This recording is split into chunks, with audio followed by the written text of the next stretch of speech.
Le culte primitif des élus Cohen n'est légitime et efficace que s'il est rendu par des baptisés renés en Christ, prêtres ou laïcs, qui ont pour vocation particulière d'œuvrer en coopération avec les anges à la réconciliation de l'univers, à la restauration par le Verbe de l'univers créé par le Verbe, ce qui ne peut se faire qu'au sein de l'Église, si eux-mêmes sont au sein de l'Église. Leur ordre pratique une œuvre d'Église, sinon un ministère d'Église. Ce n'est pas un ministère d'Église, mais une œuvre d'Église. C'est une confrérie, un ordre religieux lié à l'Église du Christ. Je suppose qu'il y en a qui vont bondir en écoutant ça.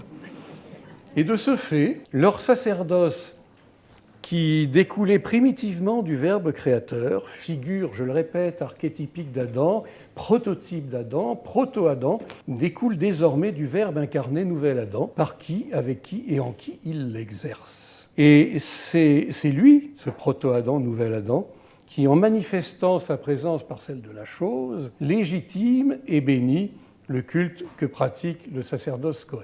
Alors, je parle au présent parce que nul n'ignore qu'il existe des quantités d'ordres néo-Cohen et qui, pour autant que je sache, ne répondent absolument pas à l'analyse que je viens de produire. Oui, mais je persiste.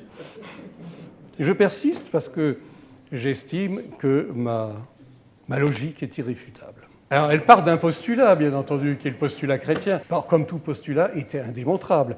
Mais à partir de cela, et ce postulat était, vous le savez, partagé par Martinez, le reste coule de source. J'oserais terminer par cette phrase non moins péremptoire. Toute autre pratique hors du Christ et sans le Christ serait illégitime, illusoire, trompeuse et même dangereuse.